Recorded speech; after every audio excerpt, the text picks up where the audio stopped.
नमस्कार। डीडी राजस्थान के विशेष कार्यक्रम में आप सभी का स्वागत है। सबसे पहले आप सभी को अंतर्राष्ट्रीय योग दिवस की हार्दिक शुभकामनाएं। योग भारत की प्राचीन परंपरा है और भारत ने पूरी दुनिया को योग के रूप में एक ऐसा अमूल्य उपहार दिया है जो मानव कल्याण की दिशा में एक बहुत अहम कदम है। आज भारत योग का प्रणेता बन गया है पूरी दुनिया में, यानी विश्व योग गुरु है हमारा भारत देश। और भारत की प्राचीन परंपरा की बात करें तो हमारे यहाँ गीता के अध्याय 2 में स्पेशली योग पर फोकस किया गया है। गीता के अध्याय 2 के 50वें श्लोक में कहा गया है, योगः कर्मसु कौशलम, अर्थात अपने कर्म को कुशलता पूर्वक करना ही योग है। और अध्याय 2 में ही 48वें श्लोक में ये भी कहा गया है कि समत्वम योग उच्यते, यानी जीवन की सम विषम परिस्थितियों में, अच्छे बुरे हालातों में मन को संयमित रख के समान भाव रखना ही योग है। यानी योग हमारे भारत की प्राचीनतम और सशक्त परंपरा है। योग को जीवन का हिस्सा कैसे बनाएं, स्वस्थ जीवन कैसे प्राप्त करें, किस तरह से योग को अपनी दिनचर्या का हिस्सा बनाएं, आज कार्यक्रम में हम बात करने जा रहे हैं। उस पर विस्तार से बात करने के लिए हमारे बीच मौजूद हैं डॉक्टर राजेश कुमार राज। आप योगाचार्य हैं और विदेश में भी काफ़ी कुछ योग पर इन्होंने किया है। सर, कार्यक्रम में आपका बहुत बहुत स्वागत है। नमस्कार सर, सबसे पहले तो हम यही जानना चाहेंगे कि आज भारत विश्व योग गुरु की छवि रखता है और योग दिवस का प्रणेता भी भारत ही है। हम बात करें तो हमारे माननीय प्रधानमंत्री मोदी जी ने योग दिवस मनाने की जो पहल की वो पूरी दुनिया में आज मनाया जा रहा है और पूरी दुनिया उसकी तरफ आकर्षित हो रही है। आप इसे किस तरह देखते हैं? योग हजारों वर्षों से केवल भारत ही नहीं, पूरे विश्व में मानव जगत को दिशा और पथ प्रदर्शक शुरू से करता आ रहा है और ये समय समय की डिमांड रही है कि हम योग को ज़्यादा गहराई से समझें, उसको विश्व स्तर पे लाएं और भारत हमेशा विश्व गुरु बन योग को पूरे समस्त संसार में प्रसारित और प्रचारित करता रहा है। प्रधानमंत्री साहब की इस पहल में ये बहुत स्वागत योग्य था जब उन्होंने योगा डे के रूप में, योग दिवस के रूप में पूरे विश्व को एक पहचान दिया, एक प्रतीक दिया।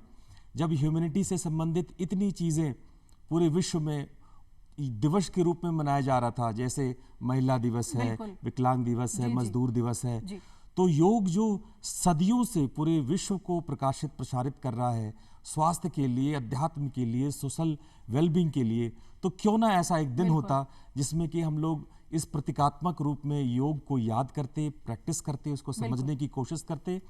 तो हम प्रधानमंत्री साहब को धन्यवाद करते हैं, साधुवाद करते हैं और इस पहल में पूरे राष्ट्र के लोग जो इस दिवस में अपनी सहभागिता दे रहे हैं, किसी भी प्रकार से जुड़ रहे हैं, वो सभी धन्यवाद के पात्र हैं। सर, एक और बात हम दर्शकों से साझा करना चाहेंगे योग दिवस के उपलक्ष्य में कि योग दिवस को शुरू करने की पहल माननीय प्रधानमंत्री जी ने 2014 में ही रख दी थी। उन्होंने सितंबर में एक जो संयुक्त राष्ट्र संघ की महासभा थी उसमें भाषण भी दिया था।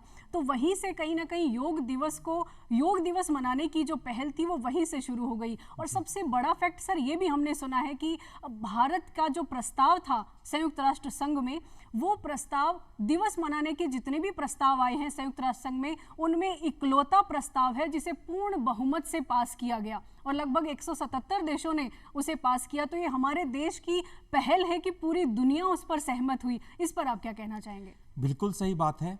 और योग के विषय में लगभग पिछले 50 वर्षों से जब हमारे मनीषी, हमारे ऋषि चारों ओर फैलकर योग का प्रचार प्रसार करते रहे हैं, हर एक देश में कोने कोने में लोग योग को न केवल अध्यात्म के रूप में लेकिन एक अल्टरनेटिव मेडिसिन के रूप में, स्वास्थ्य का एक अलग पहलू के रूप में देखते आ रहे हैं। और जब प्रधानमंत्री साहब ने प्रस्ताव रखा, ये बात सभी देश के सभी लोग जानते थे कि ये योग न केवल हमें उचित रास्ता दिखाता है सामाजिक समस्याओं के लिए, स्वास्थ्य के लिए, बल्कि अल्टरनेटिव मेडिसिन के तरह से ये कई जगह, कई मेडिकल साइंसेस में ये काम हो रहा है और कई रिसर्चेज इस पे लगातार चल रहे हैं। इसलिए बहुत मुक्त कंठ से सबने इसकी प्रशंसा करी और इसको उन्होंने स्वीकार किया। जी, बहुत ही अहम बात आपने कही। सर, हम ये भी जानना चाहेंगे कि जैसा मोदी जी ने भी अपने भाषण में उस वक्त कहा था 2014 में कि ये कहीं ना कहीं व्यक्ति का जो मानसिक और शारीरिक संतुलन बनाने का काम करता है, व्यक्ति को व्यक्ति से खुद से जोड़ने का काम करता है योग। तो हम आपसे जानना चाहेंगे कि शारीरिक, मानसिक और आत्मिक किस तरह से संयमित रहे व्यक्ति, किस तरह से अपने आप के साथ जो उसकी यात्रा है वो मजबूत कर सके, आपसे जानना चाहेंगे। अभी प्रारंभ में आपने गीता के 2 सूत्र कहे जी। योगम योगा समत्वम उच्यते। समत्व, जब हम सुख दुख, लाभ हानि, यश अपयश में हम सम होते हैं। हमारे जीवन में कई ऐसे क्षण होते हैं जब हम अत्यंत दुखी या किसी प्रकार से कष्ट में होते हैं। उस वक्त योग एक प्रसाद के रूप में, एक वरदान के रूप में हमारे सामने आता है और हम अपने जीवन को सम बना पाते हैं। उसी प्रकार से आपने दूसरा एग्जाम्पल दिया, कर्मशु कौशलम, योगा कर्मशु कौशलम। हम जैसे जैसे अपने कर्म में कौशल पाते हैं, योग के माध्यम से हम जान पाते हैं कि कैसे हम लोग वर्तमान क्षण को सर्वोत्तम बना सकें। और जब भी हम वर्तमान क्षण को सर्वोत्तम बनाने की कला सीख लेते हैं योग से, तो हम पाते हैं कि जीवन हमारा सुदृढ़ होता चला गया, सुंदर होता चला गया और हम अपनी कौशल को, अपने स्किल को कहीं हाई डेवलप कर सके। ये तो एक सोशल एस्पेक्ट हुआ कि हम कैसे अपनी कौशल को वृद्धि करें, कैसे हम अपनी पर्सनैलिटी को बैलेंस करें। पर इसके साथ साथ कई ऐसे बीमारियां हैं, कई ऐसे रोग हैं, चाहे वो शारीरिक रूप से हो, मानसिक से हो या साइकोसोमेटिक हो, इन सब में योग कारगर रहा है। भांति भांति के शोध हुए हैं। आज हमारे पास हजारों डेटाज हैं, सैकड़ों ऐसे इंस्टीट्यूट हैं जो कि वर्ल्ड के फेमस इंस्टीट्यूट्स हैं जिन्होंने इस पर शोध किया और इस पर रिजल्ट्स आए हैं। और अब कहीं ना कहीं पूरी दुनिया में डॉक्टर्स इस बात को मान रहे हैं कि हाँ, इसे मॉडर्न मेडिसिन के साथ अल्टरनेटिव मेडिसिन के रूप में इसको रखा जाए, न केवल रोग के प्रभाव से बाहर आने के लिए, बल्कि साथ साथ ये कई प्रकार की क्रियाएं हमारे शरीर में करता है जिससे कि हम रोग से बाहर आ सकते हैं। जी जी सर, एक और बात जानना चाहेंगे। अभी जैसा आपने मेडिसिन की बात की और स्वास्थ्य की खासकर बात की, कोरोना काल में योग की जो महत्ता है वो लोगों ने बहुत ज़्यादा समझी और योग को अपनाया भी, और ऐसे कठिन समय में योग को अपनाकर बहुत सारे लोग स्वस्थ भी हुए। तो शारीरिक जो एक कहते हैं ना रोग प्रतिरोधक क्षमता बढ़ाने के लिए योग का इस्तेमाल किया, तो दिनचर्या का हिस्सा बनाने के लिए योग को कैसे अपनाया जाए, इस पर आपसे जानना चाहेंगे। बिल्कुल ठीक आपने कहा। इस पेंडेमिक में जहां हम लोग इस विषय से परेशान थे कि दवाइयां असर नहीं कर रही है, जिस तरह से मृत्यु हो रही थी, हम परेशान थे। हम एक ऐसे पंथ की खोज में थे जहां हमें ये निश्चित हो सके कि हमारा जीवन बच सके, हम वापस अपने जीवन में लौट सके। उस समय योग, आयुर्वेद एक वरदान के रूप में था। योग न केवल हमें हिम्मत, हमारे भीतर साहस, हमारे भीतर एक नई ऊर्जा का संचार किया, बल्कि हम जब प्राणायाम का अभ्यास किए तो हम बहुत सारे ऑक्सीजन को अपने भीतर लाने की कला सीखे। हम जब आसनों का अभ्यास किए तो हम अपने भीतर मेटाबॉलिज्म को फंक्शन करने की कला सीख पाए। जब हम भांति भांति की मुद्राओं को अपने योग और प्राणायाम के साथ जोड़े तो हमें पता चला कि हम कैसे अपने भीतर के जो सुरक्षात्मक तंत्रिकाएं हैं उनको हम मजबूत कर सकें। देखिए, हमारा मस्तिष्क और हमारा शरीर, ये दोनों एक साथ मिल करके एक रूप में कार्य करता है। जब हम अपने मानसिक बल को दृढ़ करते हैं तो कई प्रकार की तंत्रिकाएं ऐसी होती हैं जो हमारे शरीर की कई ग्लैंड्स को फंक्शन करती है या मोटिवेट करती है उसको फंक्शन करने में, चाहे वो इंडोक्राइन फंक्शन हो चाहे एक्सोक्राइन फंक्शन हो। और जब ऐसा होता है तो हम कई प्रकार के प्रतिरोधक क्षमताओं को, रोग प्रतिरोधक क्षमताओं को विकसित कर लेते हैं। और ये योग का सबसे बड़ा वरदान कहिए मानव जीवन को मिला कि हम ऐसे बड़े बड़े व्याधियों को जो कि जहाँ पे हाँ योग के माध्यम से ठीक कर सके। जी जी सर, एक और बात जानना चाहेंगे। आपने बहुत सारी बीमारियों का जिक्र किया। आज के दौर की एक आम समस्या की अगर हम बात करें तो मानसिक तनाव बहुत ज़्यादा है। चाहे छोटे बच्चे से बात करें, वो भी कहता है मुझे बहुत स्ट्रेस है। बुजुर्गों से बात करें तो उन्हें भी बहुत स्ट्रेस है। महिलाओं को भी बहुत स्ट्रेस है। वर्किंग लोग हैं उनको भी स्ट्रेस है। मतलब स्ट्रेस लाइफ का हिस्सा बन गया है, ऐसा लगता है। तो तनाव से मुक्ति में किस तरह से योग सहायक हो सकता है? तनाव कुछ हद तक सही है। अगर हम ये कहें कि तनाव 2 प्रकार का होता है, एक पॉजिटिव स्ट्रेस और एक नेगेटिव स्ट्रेस। जब हम तनाव में होते हैं तब किसी कार्य को करने की हमें चिंता होती है और उस कार्य को हम सुचारू रूप से करने के लिए आगे बढ़ते हैं। लेकिन अगर हमारे में समत्व और कौशल, हम फिर से उन बातों को दोहराते हैं, उसके सामंजस्य में कहीं कमी होती है, हमारे मन और हमारे शरीर के सामंजस्य में कहीं कमी होती है, तो हम कहीं ना कहीं अपने उन चैलेंजेस को, उन चुनौतियों को पूरा करने में स्वयं को असक्षम महसूस करते हैं। उन चैलेंजेस से कहते हैं कि कुछ ऐसे एड्रेनल ग्लैंड, कुछ ऐसे हार्मोन्स छोड़ता है, कॉर्टिसोल हार्मोन, जिसे स्ट्रेस हार्मोन भी कहते हैं, कॉर्टिसोल हार्मोन जो है वो बढ़ जाता है। तो ऐसे में योग हमारे अंदर एक ऐसे प्रज्ञा का संचार करता है।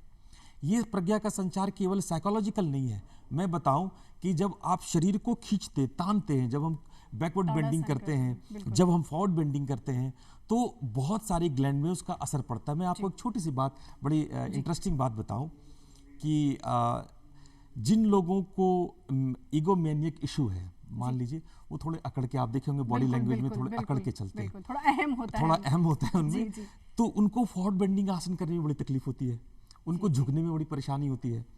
जो लोग सिचुएशन से भागने वाले होते हैं, जैसे कुछ लोग होते हैं ना, कठिन सिचुएशन हुआ तो वहां से भाग गए, तो ऐसे लोगों को बैकवर्ड बेंडिंग करने में बड़ी परेशानी होती है, पीछे की ओर मुड़ने में। सर, इस बात को सुनते हुए मुझे एक बात जहन में आ रही है, कहीं ऐसा तो नहीं कि जैसा हम सोचते हैं वैसा ही हम बन जाते हैं, जैसा खाएंगे अन्न वैसा होगा मन, और जैसा मन होगा वैसा हमारा आचरण होगा, वैसा स्वभाव होगा, और वैसे ही जीवन में हमारा प्रदर्शन होगा। तो होता क्या है कि अब जैसे एक पोस्चर है भुजंग आसन, उसको हम लोग इंग्लिश में कोबरा पोस्चर कहते हैं।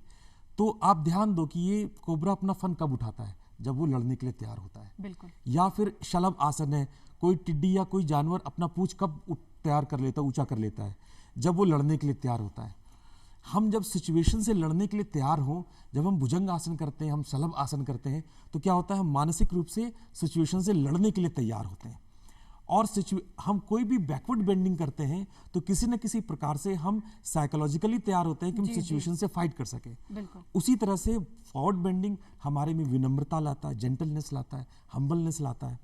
अब ये सब जो मानसिक व्यवस्था है, उसका प्रभाव हमारे न केवल आचरण पे पड़ता है, हम किसी भी काम को कैसे करते हैं, किसी भी काम को आप कैसे करते हैं, उससे उस काम की सफलता या असफलता निर्भर करती है।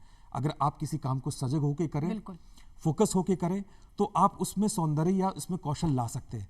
वही आप अनमने ढंग से करें या असजग होकर के बेहोशी में करें, तो उसकी क्वालिटी आपकी गिर जाएगी। तो योग आपको सजग बनाता है। बिल्कुल। योग जी, योग सजग बनाता है, ये बहुत ही अहम बात आप कह रहे हैं। अगर योग को जीवन का हिस्सा बनाना है तो बहुत ही अर्ली स्टेज से अगर बनाया जाए तो उसका असर जीवन पर्यंत रहेगा। खासकर बच्चों को योग से कैसे जोड़ा जाए, क्योंकि योग आम जो जिंदगी है उसका हिस्सा नहीं बनेगा तो फिर उसका असर नहीं होगा। तो बच्चों के लिए कैसे? बिल्कुल, अब तो बहुत सारे स्कूल ने अपने करिकुलम में योग को स्थान दे रहे हैं, ये बहुत अच्छी बात है। पर आप गौर करें, बच्चा जब सबसे पहले जब अपने बॉडी को मूवमेंट में लाता है, जब छोटा बच्चा 2-3 महीने का, तो सबसे पहला मूवमेंट करता है वो सर को पेट के बल लेट करके सर को ऊपर उठाने की कोशिश करता है। ये लगभग भुजंग आसन जैसी स्थिति है। तो जब बच्चा स्वाभाविक रूप से भुजंग आसन करता है, वो अपना सर को ऊपर उठा करके वो ऊपर देखने की कोशिश करता है और उसकी रीढ़ की हड्डी बैकवर्ड बेंडिंग करती है। आप देखो, जैसे जैसे बच्चा डेवलप करता जाता है, साल 2 साल 3 साल में, स्वाभाविक रूप से वो कई प्रकार के आसन जाने अनजाने में करता रहता है। ये प्राकृतिक रूप से वो डेवलपमेंट है। लेकिन अगर हम उसी उम्र से उसको शिक्षा भी देने लगे कि हम उसके पोस्चर्स को एक प्रॉपर गेस्चर देने लगे, गाइडेंस देने लगे कि इस तरह के पोस्चर्स बेटा करके दिखाओ, देखो ये जानवर, ये खरगोश ऐसे शशांक आसन बोलते हैं इसको, ये ऐसे, ये टाइगर पोस्चर हुआ, ये वुल्फ पोस्चर हुआ, ये चिड़ियों का बकासन हुआ, है ना, ये मयूर आसन हुआ। और बच्चों का शरीर बहुत लोच होता है, बहुत जल्दी वो उसको कवर कर लेते हैं, जानवरों की नकल करके उसको सीख सकते हैं और सीखने से उनको उनका लाभ मिलता है। देखिए, बात जैसा कि हमने कहा कि ये शारीरिक लाभ नहीं है, इससे शरीर में जो तनाव खिंचाव होता है उससे शरीर को जो लाभ मिलता है वो निश्चित रूप से मिलता है। लेकिन सबसे बड़ा इफेक्ट पड़ता है इसको आपकी भावनाओं पे, आपके मन पे, और उसके अंदर जो आपकी वृत्तियां बन रही है, जो थॉट पैटर्न्स डेवलप हो रहे हैं, उस पर उसका गहरा प्रभाव पड़ता है। इसलिए अगर हम बच्चों को शुरू से ही अगर हम योग के अभ्यास और उसकी ट्रेनिंग्स देते रहें तो निश्चित रूप से हम अपने बच्चों के अंदर में एक गहरे संस्कार, एक दृढ़ता के संस्कार को डेवलप कर सकते हैं। सर एक बात और जानना चाहेंगे, योग लोग अपनाना भी चाहते हैं लेकिन एक भ्रांति मन में कह लीजिए या उसको अपनाने के पीछे एक वजह रहती है कि योग का परिणाम बहुत देर से मिलता है। तो इस सोच को कैसे दूर किया जाए? परिणाम जो देर से मिल रहा है लेकिन बेहतर परिणाम मिलता है योग का, तो इसके लिए आप क्या कहना चाहेंगे? देखिए, ये बात तो निश्चित रूप है कि योग बिल्कुल से औषधि नहीं है या आयुर्वेद या कोई मॉडर्न मेडिसिन का सिस्टम नहीं है कि आपने दवाई खिला दिया और उसका इफेक्ट। योग एक आदत डालने की प्रक्रिया है। ये आपके भीतर एक आदत डालते हैं। जैसे कि हमें अगर बहुत आगे झुकने की आदत नहीं है तो योग से हम प्रॉपरली झुकने की आदत डालते हैं। बैकवर्ड बेंडिंग, जैसे नॉर्मली हम लोग पीछे मुड़ के बहुत कम ऐसी क्रियाएं करते हैं जिसमें हमारी बैकवर्ड बेंडिंग या लेटरल बेंडिंग या ट्विस्ट होती हो, या इन्वर्टेड पोस्चर तो ऐसा कोई भी नहीं है जिसमें कि सर नीचे पैर ऊपर होता हो। लेकिन जब हम ये प्रयास करते हैं तो बॉडी की नॉर्मल रिदम को तोड़ते हैं। हम लोग धीरे धीरे एक मैकेनिकल रिदम में आ जाते हैं कि हम एक खास तरह के काम को खास तरीके से करने लगते हैं। सांस भी हमारी खास तरह की हो जाती है, शरीर के मूवमेंट खास तरह के हो जाते हैं, एक मैकेनिकल सिस्टम में आ जाते हैं जिसमें सब कुछ पहले से सेट हो जाता है। उस सेट को, उस वृत्ति को योग तोड़ता है। योग हमें और भी मूवमेंट्स बताता है, हम और भी तरह तरह के मूवमेंट्स करते हैं। श्वास की गति को हम परिवर्तित करते हैं, रिदम को चेंज करते हैं, गहरा गहरा बनाते हैं। जब तक हम अपने बाय रिदम को चेंज नहीं करेंगे तब तक वो आदतें जो हमारे अंदर रोग को उत्पन्न करती है, वो आदतें जो हमारे अंदर विकार को उत्पन्न करती है, उसको हम कैसे बदलेंगे? बिल्कुल। तो ये वृत्तियों को, ये थॉट पैटर्न को योग चेंज करता है।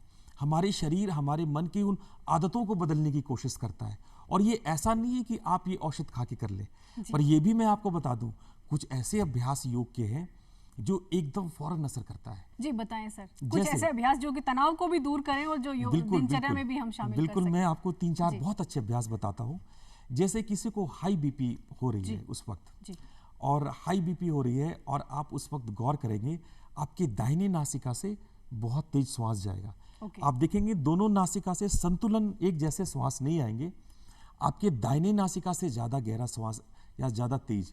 तो उस वक्त आप दाहिना नाक को बंद कर लेना, केवल बाएं नाक से श्वास लेना छोड़ना, या रुई डाल लेना, या स्वर बदलने के कई अभ्यास होते हैं। उन अभ्यासों को करने से जैसे ही आपका स्वर बाईं ओर बदलेगा, आपका ब्लड प्रेशर अचानक से डाउन हो जाएगा और इसमें 5 से 10 मिनट लगेंगे। बहुत आसान, ये बहुत आसान क्रिया है, केवल आपको स्वर बदलना है। उसी प्रकार लो ब्लड प्रेशर में, लो बीपी में चक्कर आने लगते हैं, लोग जमीन पे गिर जाते हैं, मूर्छित होने लगते हैं। केवल आपको उसमें बायां तेज चलने लगता है, तो बायां से बदल के दायां करना है आपको, तो बायां बंद करके दायां चलाना। देखिए सिंपल बात है, कितनी छोटी सी बात है, बहुत आसान है। स्वर आपने केवल श्वास के प्रवाह को बदला और आप ब्लड प्रेशर से मुक्त हो रहे हैं। आपने तनाव की बात करी कि हम लोग जो हम लोग का जॉब स्टाइल है आज का, वो बहुत तनावपूर्ण है। हम घर में भी तनाव में होते हैं, बाहर भी तनाव में होते हैं, अपने मित्र और सब जगह संबंधों में भी तनाव होता है। तो आप एक अभ्यास करें, इसको हम लोग कहते हैं उज्जयी ब्रीदिंग, उज्जयी श्वसन। इसमें हम लोग कंठ से धीरे धीरे आवाज निकालते हैं। तो जैसे आप मुंह खोल के आवाज करते हैं, ये ऐसे आवाज आपको आ रही है, इसको ओशन ब्रीदिंग भी कहते हैं। यूरोप में इसको ओशन ब्रीदिंग कहते हैं। अब ये आवाज को मुंह बंद करके करें। ये एक हल्की सी साउंड आती है, ये गले का घर्षण है, इसको उज्जयी कहते हैं। ये अभ्यास अगर 5-7 मिनट आप तनाव की स्थिति में कर लेते हैं तो आप आश्चर्यजनक रूप से परिवर्तन देखेंगे। 5 से 10 मिनट में आपके स्ट्रेस सिंड्रोम कम होने लगेंगे, आपका मन शांत होने लगेगा, आप तनाव से मुक्त होने लगेंगे। देखिए छोटी छोटी सी। सर ये बहुत ही आसान आपने बताया और ये कोई भी कर सकता है, घर पर और कहीं पर भी किया जा सकता है। सर अब आप बात करते हैं कि ये जो करना तो चाहते हैं लेकिन जो सबसे बड़ी एक मानसिक बैरियर उसे कह लीजिए कि समय नहीं मिलता, और या फिर जो एक सूक्ष्म व्यायाम जिन्हें आप कहते हैं या प्राणायाम कह लीजिए, इनके लिए समय कैसे निकालें, इस पर आप क्या कहना चाहेंगे? देखिए समय, अगर आपको अपना स्वास्थ्य पर ध्यान देना है तो आपको 10, 15, 20 मिनट तो समय निकालने ही चाहिए। हम लोग, अगर आप अपने दिनचर्या को अगर गौर करेंगे तो बहुत सारे कार्य हम लोग व्यर्थ में ही बिता देते हैं, दोस्तों के साथ चर्चा करने में, या और कोई ऐसी आप मोबाइल देखते हैं, बहुत सारी चीज़ें जो अनावश्यक रूप से आप समय को व्यर्थ करते हैं।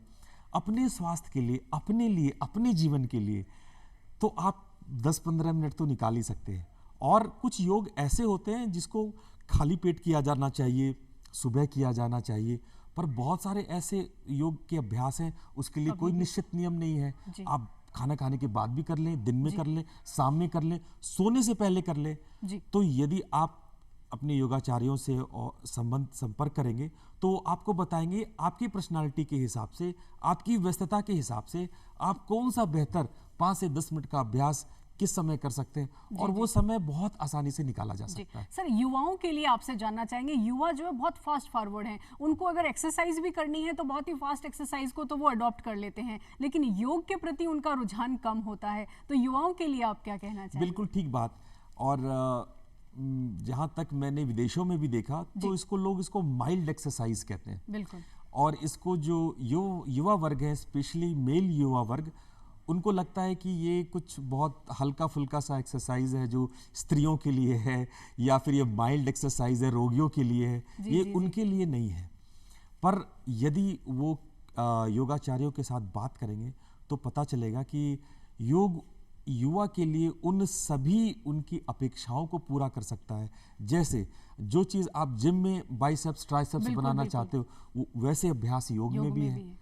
लेकिन योग में एक खूबी है, ये एक्सरसाइज की तुलना में काफ़ी बेहतर 3 कारणों से है। पहला कारण कि ये आपके जो सिस्टम्स हैं, जो हमारे 6 बेसिक सिस्टम है, उसको भी परफेक्ट करता है।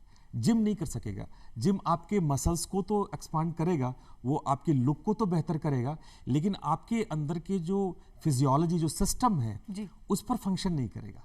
तो ये आपको माइंड, बॉडी और सोल का जो कनेक्शन है, दूसरा, वो, यही वो मैं दूसरी और दूसरा मैं बताना चाह रहा था कि ये तो जो आपके जो पाचन क्रिया है, जो आपका यूरिनरी सिस्टम है, ये तो ठीक करता ही है, जो जिम नहीं करता है।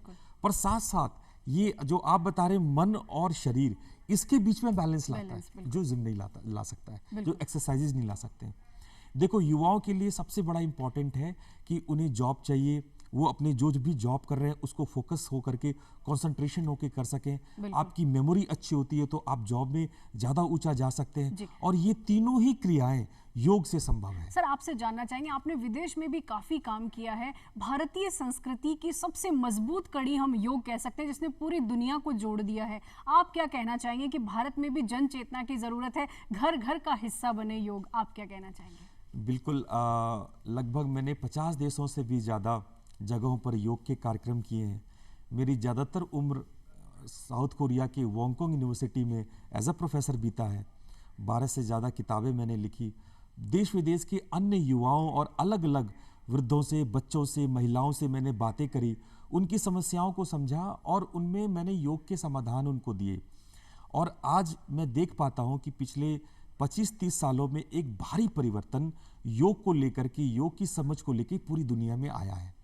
लोग अपना रहे हैं योग। साउथ कोरिया में मैंने देखा, ऐसा कोई शहर नहीं है, ऐसा कोई गांव नहीं है जहां योग सेंटर ना हो, जहां के बच्चे योग, और अगर मैं आपको आंकड़ा दूं तो पूरे पॉपुलेशन का 35 से 40% साउथ कोरिया में योग को लोग किसी न किसी रूप से प्रत्यक्ष या परोक्ष रूप में अपनाते हैं, जो भारत से ज़्यादा है। जो भारत से ज़्यादा है।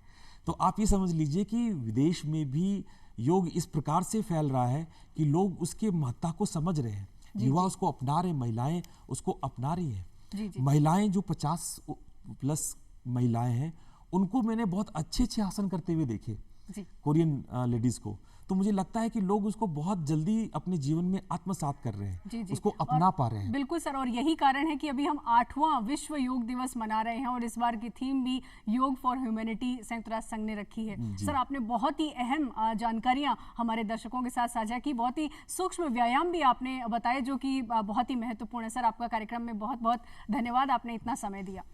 तो योग न सिर्फ एक व्यायाम करने का तरीका है, योग एक जीवन शैली है। तो इस जीवन शैली को अपनाइए, आप खुद भी स्वस्थ रहिए और स्वस्थ भारत के निर्माण में अपना योगदान दीजिए। आज का कार्यक्रम बस इतना ही, फिर होगी आपसे मुलाकात नए कार्यक्रम में नए विषय के साथ। तब तक के लिए हमें इजाजत दीजिए। नमस्कार।